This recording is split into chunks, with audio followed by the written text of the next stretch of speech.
माहितीच्या आणि ज्ञानाच्या या आजच्या सखोल विश्लेषणात तुमचं स्वागत आहे. आजचा विषय अत्यंत कुतूहलवर्धक आहे. हो, नक्कीच. खूपच रंजक विषय आहे आजचा. कसं आहे ना, आज आपल्याकडे मानवी चेतासंस्था म्हणजे नर्वस सिस्टम आणि मानसशास्त्राशी संबंधित काही अत्यंत महत्त्वाची टिपणे आहेत. आणि याच टिपणांच्या आधारे आपण आजच्या या चर्चेत पुढे जाणार आहोत. अगदी बरोबर. आजचं आपलं हे जे मिशन आहे ना या सखोल चर्चेमागचं, ते म्हणजे न्यूरो ट्रान्समिटर्स नावाचे हे जे सूक्ष्म रासायनिक दूत असतात, ते आपलं संपूर्ण जीवन कसं चालवतात हे समजून घेणं. हो, कारण हे समजून घेणं खूप गरजेचं आहे. म्हणजे बघा, कल्पना करा, तुम्ही रस्त्याच्या कडेला उभे आहात आणि रस्ता ओलांडायच्या तयारीत आहात आणि अचानक एक भरधाव गाडी तुमच्या अगदी जवळून जाते. एका सेकंदाच्याही आत तुम्ही एकदम मागे उडी मारता. साहजिकच आहे, कोणीही असंच करेल. हो ना. तुमची छाती धडधडत असते, श्वास वाढलेला असतो आणि कपाळावर घाम आलेला असतो.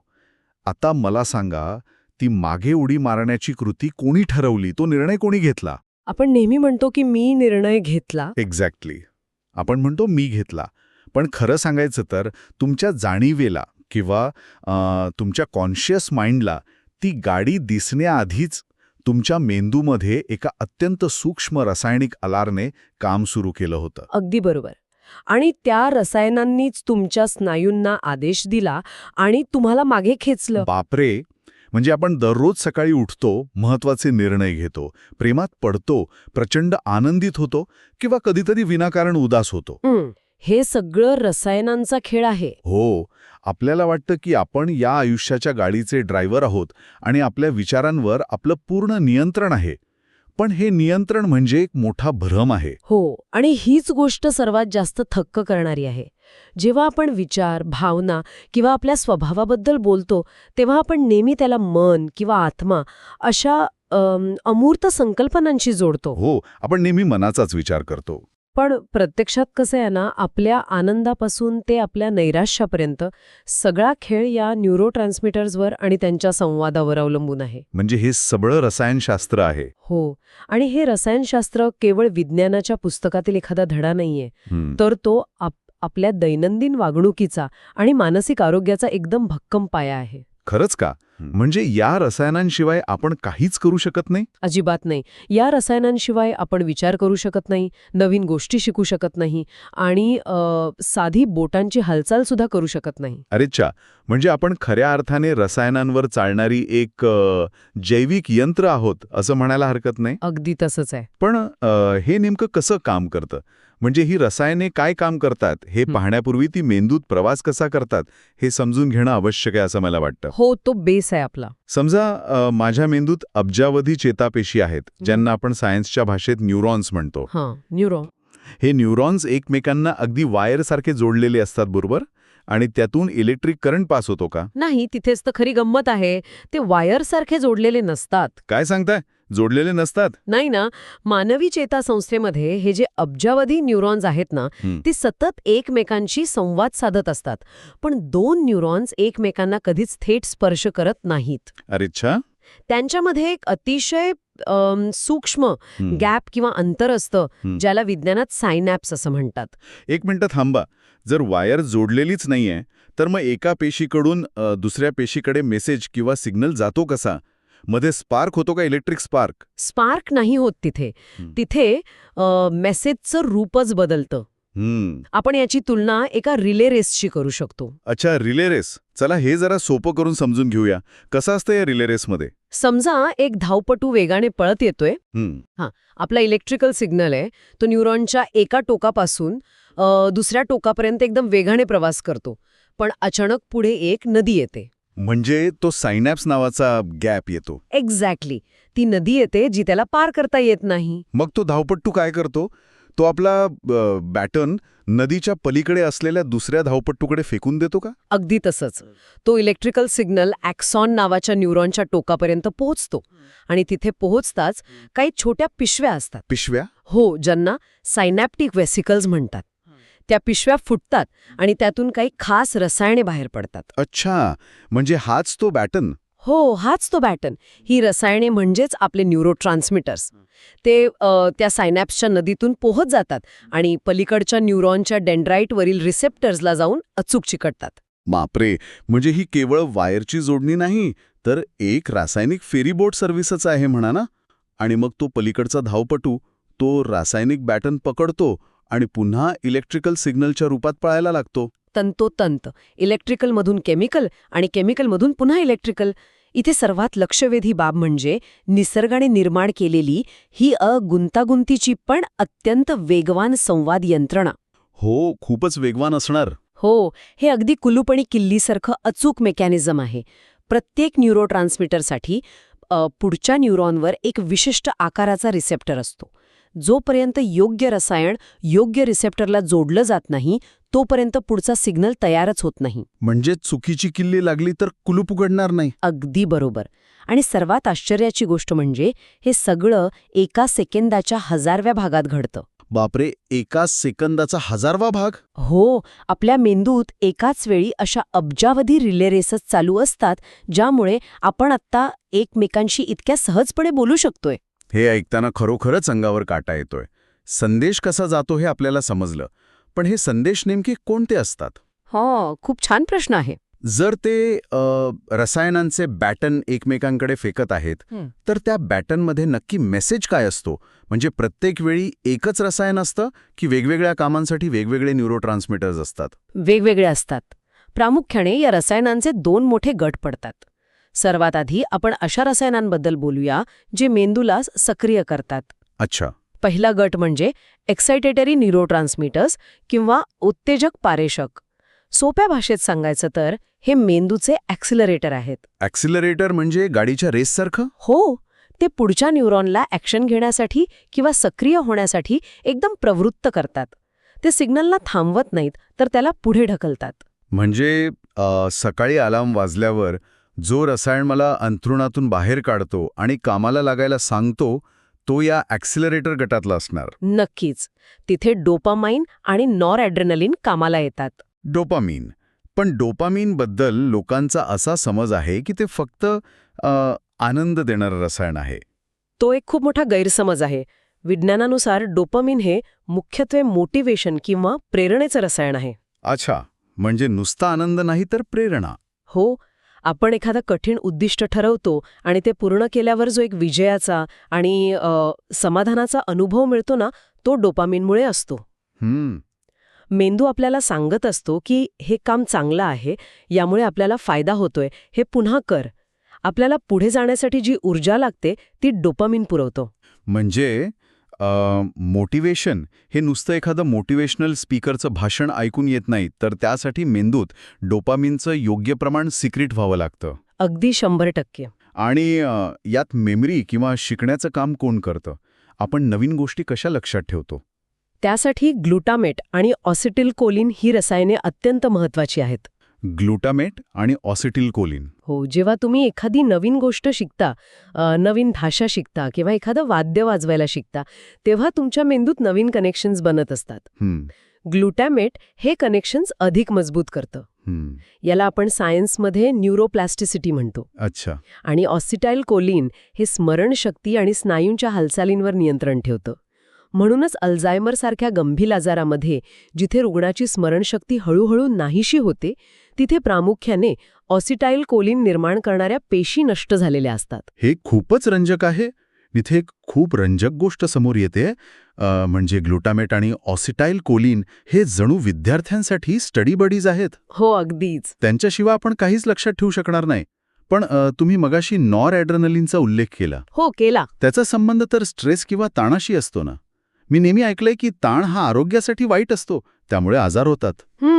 मग जर नॉरॲड्रेनालिनमुळे ताण येतो तर ते उत्तेजक म्हणजेच गो कॅटेगरीमध्ये का आहे? ताण येणं ही चांगली गोष्ट कशी असू शकते? खूप लोकांचा समज आहे की स्ट्रेस नेहमीच वाईट असतो आणि तो टाळलाच पाहिजे. पण जरा उत्क्रांतीच्या दृष्टिकोनातून विचार करा. कसं? नॉरॲड्रेनालिन ही आपली फाईट किंवा फ्लाईट सर्व्हायव्हल सिस्टम आहे. एक प्रकारची सर्व्हायव्हल मेकॅनिझम आहे ती. म्हणजे लढण्याची किंवा पळून जाण्याची तयारी. हो. प्राचीन काळी जेव्हा माणूस जंगलात राहायचा आणि अचानक समोर एखादा वाघ आला, तेव्हा त्याला शांत राहून किंवा रिलॅक्स होऊन चालणार नव्हतं.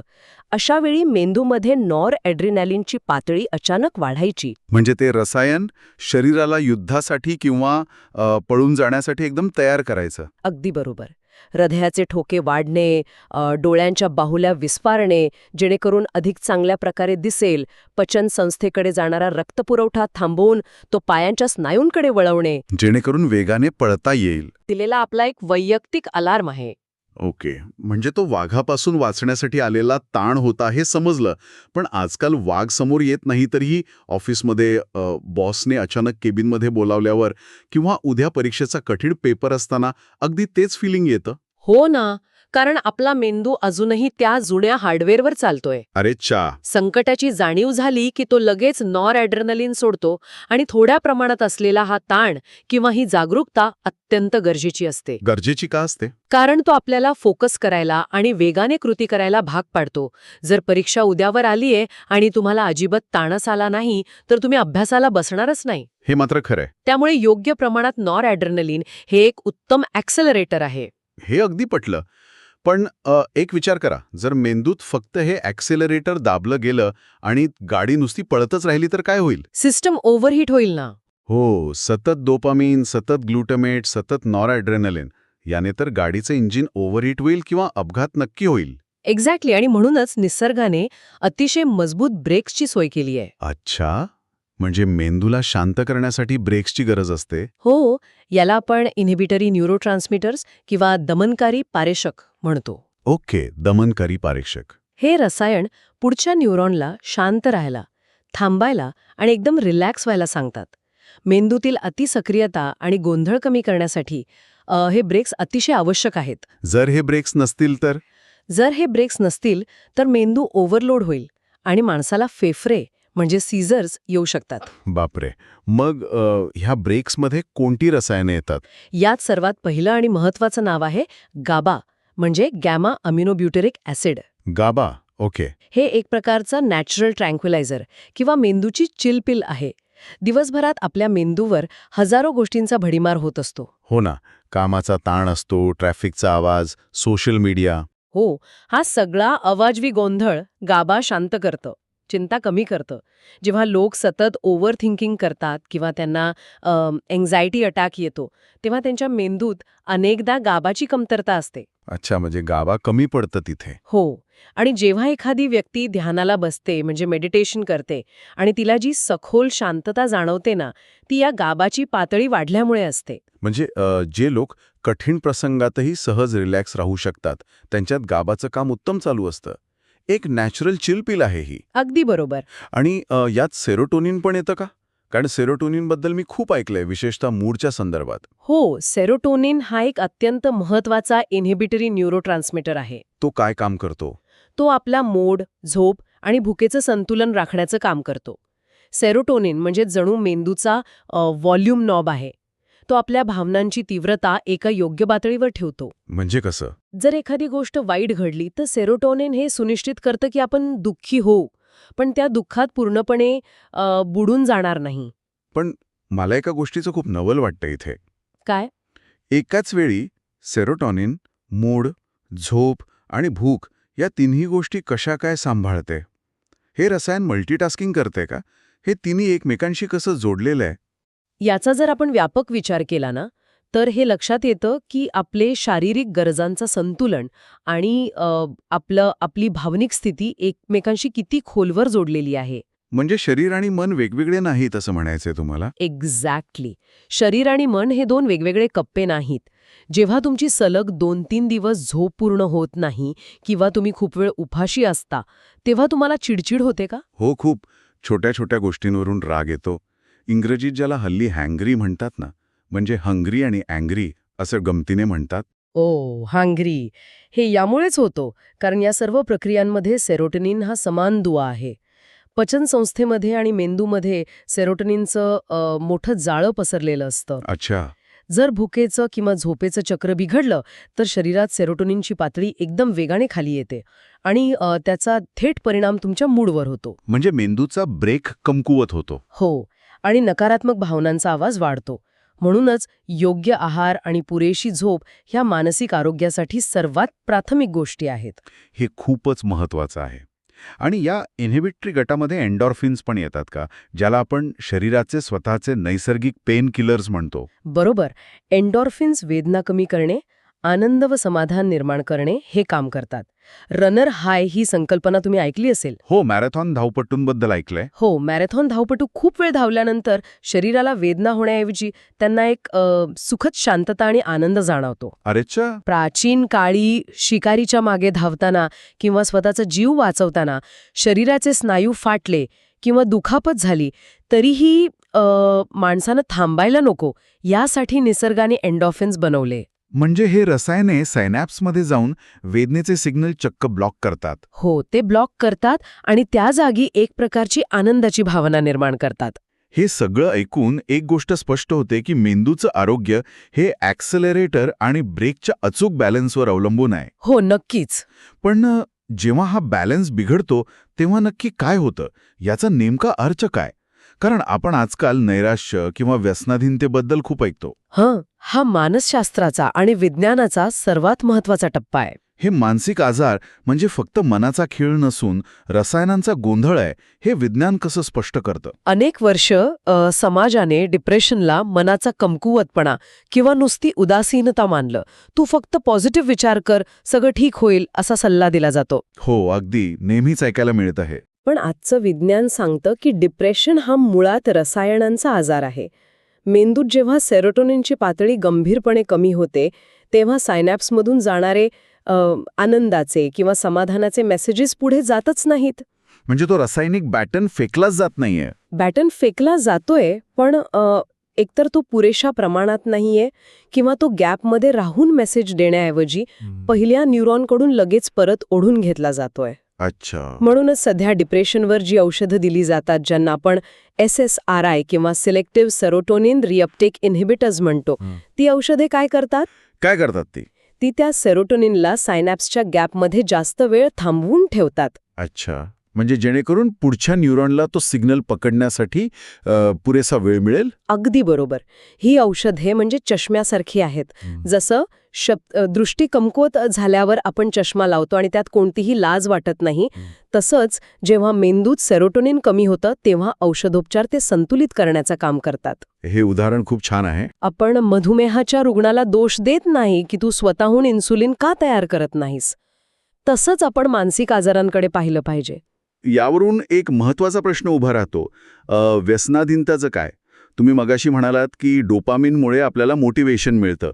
मग जर व्यसनाधीनता ही फक्त डोपामिनच्या अतिप्रमाणामुळे होत असेल तर तो एक प्रकारचा डोपामिन हायजॅक आहे असं म्हणता येईल का? हो, नक्कीच. याला आपण डोपामिन सिस्टमचा हायजॅकिंगच म्हणू शकतो. कुणी अंमली पदार्थांच्या किंवा आजच्या काळात स्मार्टफोनच्या आहारी कसं जातं हे समजून घेणं गरजेचं आहे. हो, कसं होतंय? निसर्गाने डोपामिन कशासाठी बनवलं होतं? चांगलं अन्न शोधणं, नवीन गोष्टी शिकणं, ज्यावर आपलं अस्तित्व टिकून राहील. जेव्हा आपण एखादं चांगलं काम करतो तेव्हा मेंदू आपल्याला बक्षीस म्हणून थोडासा डोपामिन देतो. पण अंमली पदार्थ किंवा स्मार्टफोनवरील सोशल मीडियाचे अल्गोरिदम या रिवॉर्ड सिस्टमला हॅक करतात. हॅक करतात म्हणजे नक्की काय करतात तिथे? त्या सायनॅप्सच्या रिले रेसमध्ये काय बदल होतो? जेव्हा कोणी अंमली पदार्थ घेतं तेव्हा मेंदूत नैसर्गिक प्रमाणापेक्षा 100 पट किंवा 1000 पट जास्त डोपामिन एकाच वेळी त्या सायनॅप्समध्ये सोडलं जातं. बापरे, 1000 पट? हो, ही एक प्रकारची डोपामिनची त्सुनामी असते. आता आपल्या मेंदूला एकाच वेळी एवढ्या मोठ्या आनंदाची सवय नसते.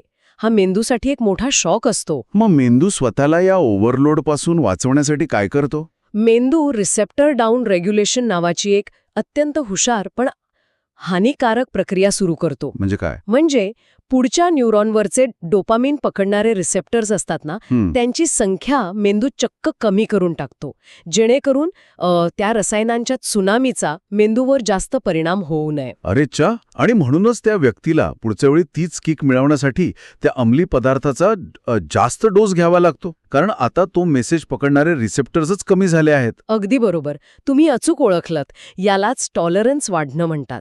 आणि याचा सर्वात वाईट परिणाम असा होतो की रोजच्या साध्या गोष्टी, म्हणजे कोणत्या गोष्टी? जसं की कुटुंबासोबत वेळ घालवणे, छान गाणी ऐकणं किंवा एखादं गोड फळ खाणं, यातून मिळणारा आनंद पूर्णपणे नष्ट होतो. हो, कारण या साध्या गोष्टींमुळे जे अगदी थोडंसं नैसर्गिक डोपामिन मिळतं ते पकडायला आता पुरेसे रिसेप्टर्सच उरलेले नसतात. होय, त्या व्यक्तीला नॉर्मल किंवा ठीक वाटण्यासाठी सुद्धा व्यसनाचा आधार घ्यावा लागतो.